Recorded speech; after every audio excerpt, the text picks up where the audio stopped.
எல்லாரும் எப்படி இருக்கீங்க? நல்லா இருக்கீங்களா? Welcome to our channel, Gulfs channel. நான் இன்னைக்கு எதை பற்றி பார்க்க போகிறோம் அப்படின்னா, பனிக்காலத்தில் சளி, இருமல், காய்ச்சல் எல்லாத்துக்கும் வந்துட்டுருக்கு. அதுக்கு தகுந்த மாதிரியான ஒரு மூலிகை ரசம் எப்படி வைக்கிறது அப்படிங்கிறத பற்றி நான் இன்னைக்கு எக்ஸ்பிளைன் பண்ண போகிறேன். அதுக்கு தேவையான பொருள் கொஞ்சோண்டு துளசி இலை, 2 வெற்றிலை, 2 கற்பூரவள்ளி இலை, கொஞ்சமாக முசுமுசுக்கு இலை. எல்லாத்தையும் நான் வாஷ் பண்ணிவிட்டு ஈரத்தை போகிற அளவுக்கு துணியில் துடைச்சி வச்சுருக்கேன். அது கூடயே கொஞ்சம் மல்லி, ஜீரகம்,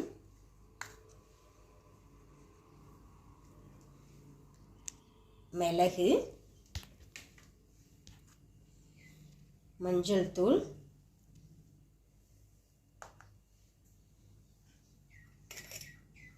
காஞ்ச மிளகாய், தேவையான அளவு காஞ்ச மிளகாய், கருஞ்சீரகம். இது ஆப்ஷனல் தான், உங்களுக்கு யூஸ் பண்ணிக்கிறேன் அப்படின்னா யூஸ் பண்ணிக்கோங்க, இல்லைன்னா ஸ்கிப் பண்ணிக்கோங்க. கொஞ்சோண்டு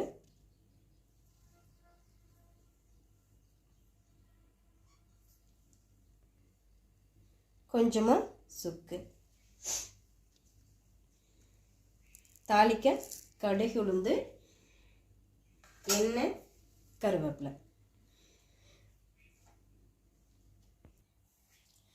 வாங்க இப்போ எப்படி செய்யலான்னு பார்க்கலாம். அதுக்கு முன்னாடி எங்கள் சேனலை சப்ஸ்கிரைப் பண்ணுங்கள், ஷேர் பண்ணுங்கள், கமெண்ட் பண்ணுங்கள். அடுப்பில் வானல் வச்சுட்டேன். நான் எண்ணெய் எதுவும் சேர்த்துக்கல. இப்போ நாம் இந்த தலையெல்லாம் சேர்த்துக்கலாம்.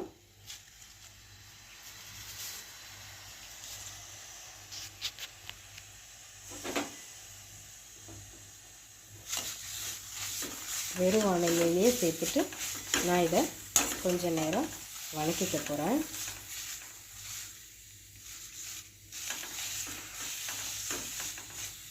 சிம்மில் வச்சுக்கோங்க அடுப்பை.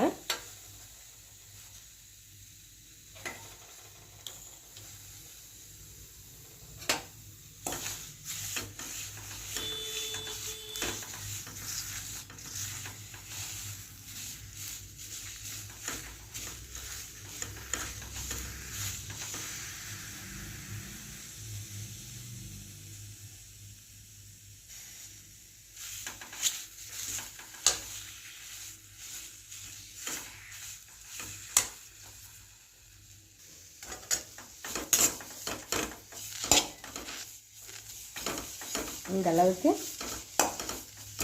நம்ம எவ்வளோ தலை சேர்த்தோம் பார்த்தீங்களா? ஆனால் அது எவ்வளோ தூரம் சுருங்கிருச்சு பார்த்தீங்களா? இன்னும் கொஞ்சம் கூட நான் வதக்கிக்க போகிறேன். சிம்மில் வச்சுக்கோங்க அடுப்பை, ஹை ஃப்ளேமில் வச்சிடாதீங்க, சிம்மில் வச்சுக்கோங்க.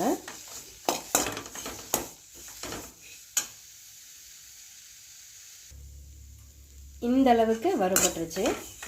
இந்த டைமில் நான் 2 ஸ்பூன் மல்லி சேர்த்துக்க போகிறேன்.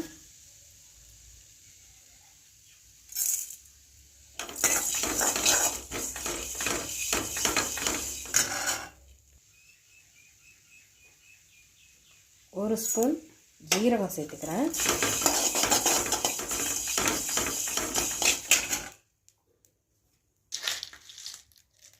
ஒரு ஸ்பூன் மிளகு சேர்த்துக்கிறேன்.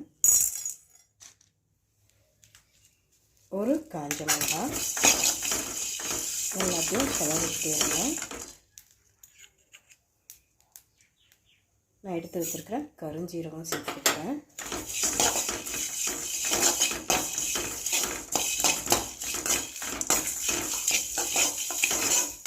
பச்சை ஸ்மெல் போகிற அளவுக்கு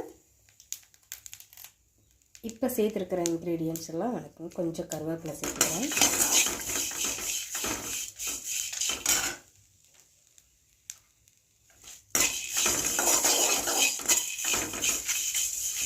இப்போ அடுப்பை ஆஃப் பண்ணிவிட்டு ஆறுனதுக்கப்புறம் நாம் ஃபைன் பேஸ்ட்டாக அரைச்சிக்க போகிறோம்.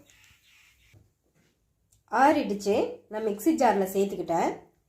அது கூட கொஞ்சம் நான் எடுத்து வச்சுருந்த சுக்கு அவ்வளோ சுக்கு தேவையில்லை, நான் கொஞ்சமாக அதை இடித்து எடுத்திருக்கேன். கூட மஞ்சத்தூள் கொஞ்சம் சேர்த்துக்க போகிறேன். அது கூடயே கொஞ்சம் பெருங்காயத்தூள் சேர்த்துக்க போகிறேன். மஞ்சத்தூளும் பெருங்காயத்தூளும் அரைக்கும்போது சேர்த்தா பிடிக்காதுங்கிறவங்க எண்ணெயில் சேர்த்துக்கலாம். நாம் இது இப்போ ஃபைன் பேஸ்ட்டாக அரைச்சிக்க போகிறோம். இந்த அளவுக்கு நீங்கள் ஃபைன் பேஸ்ட்டாக அரைச்சிக்கோங்க. இங்கே பாருங்கள், நான் காட்டுறேன். தலையெல்லாம் திப்பி திப்பியாக இல்லாமல் நல்லா ஃபைன் பேஸ்ட்டாக அரைச்சிக்கோங்க. இப்போ நம்ம ரசம் தாளிச்சுக்க போகிறோம். அதுக்கு நான் அடுப்பில் ஒரு கடாயை வச்சுருக்கேன். காஞ்சதும் 2 ஸ்பூன் இல்லை உங்களுக்கு தேவைக்கு அளவுக்கு 1 ஸ்பூன் ஆயில் சேர்த்துக்கோங்க. பாத்திரம் சூடானதும் நான் 1 ஸ்பூன் ஆயில் சேர்த்துக்க போகிறேன். எண்ணெய் காயட்டும். எண்ணெய் காஞ்சதும் 1/2 ஸ்பூன் கடுகு சேர்த்துக்கிறேன்.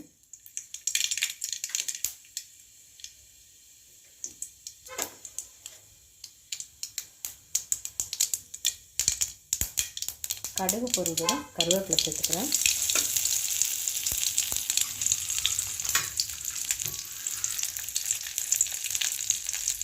இப்போ நாம் அரைச்சி வச்சுருக்கிறோம் பேஸ்ட்டை எண்ணெயில் சேர்த்துக்க போகிறோம்.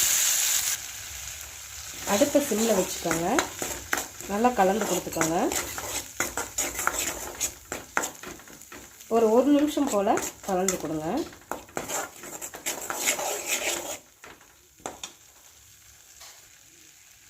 இந்த அளவுக்கு ஆனதுக்கப்புறம் நான் சொல்ல மறந்துட்டேன் கைஸ், கொஞ்சமாக ஒரு எலுமிச்சம்பழ அளவு புளி எடுத்து ஊற வச்சு நான் கரைச்சி வச்சுருக்கேன். அந்த தண்ணி இப்போ சேர்த்துக்க போகிறோம்.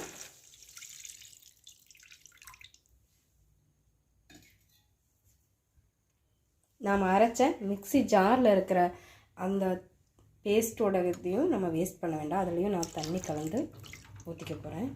நம்ம ரசத்துக்கு தேவையான அளவு தண்ணி, உப்பு எல்லாம் சேர்த்துக்கலாம். நான் கல்லுப்பு தான் சேர்த்துக்கிறேன். தேவையான அளவு உப்பு, ரசம் உங்களுக்கு எவ்வளோ தேவையான அளவுக்கு தண்ணி எல்லாம் சேர்த்துக்கிட்டு ஒரு டைம் கலந்து விட்டுருங்க.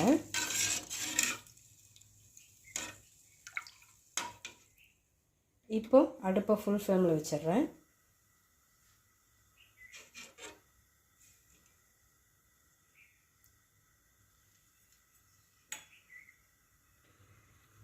ரசம் காஞ்சிட்ருக்கு. நம்ம நார்மலாக வைக்கிற ரசம் மாதிரி பபிள்ஸ் வந்ததும் நீங்கள் ஆஃப் பண்ணலாம். இல்லைனா ஒரு கொதி வந்ததுக்கப்புறம் கூட நீங்கள் ஆஃப் பண்ணலாம். இது சளி, இருமல், காய்ச்சல் எதுவாக இருந்தாலும் நாம் இது செஞ்சு கொடுக்கும்போது சரியாயிடும். சாதத்தில் பிசைஞ்சு சாப்பிட்லாம். இல்லைன்னா நீங்கள் வடிகட்டிட்டு லைட்டான சூடு இருக்கும்போது 1 டம்ளர் கொடுக்கலாம். நேற்றுலேருந்து எங்கள் ஃபேமிலியிலையும் சளி, இருமல் இருக்குது கைஸ். அதனால தான் நான் இதை செஞ்சு காட்டினேன். எங்களுக்கு இது நல்ல எஃபெக்ட் கொடுக்குது. உங்களுக்கும் யூஸ்ஃபுல்லாக இருக்கும் அப்படிங்கிறக்காக தான் நான் இதை செஞ்சு காட்டினேன். இந்த மாதிரி நிறையா உங்களுக்கு வேணும் அப்படின்னா எங்கள் பேஜை சப்ஸ்கிரைப் பண்ணுங்கள், ஷேர் பண்ணுங்கள், கமெண்ட் பண்ணுங்கள்.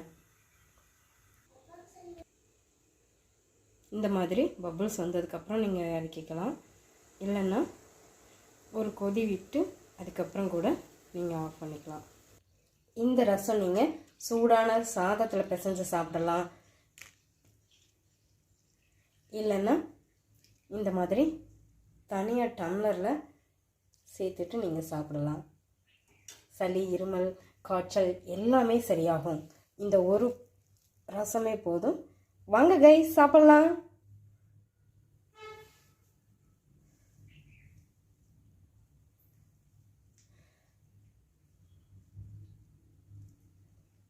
இது மாதிரி மேலும் பல தகவல் தெரியணும்னா நீங்கள் எங்கள் பேஜை சப்ஸ்கிரைப் பண்ணுங்கள், ஷேர் பண்ணுங்கள், கமெண்ட் பண்ணுங்கள். இந்த வீடியோ பிடிச்சிருந்துச்சுன்னா லைக் பண்ணுங்கள்.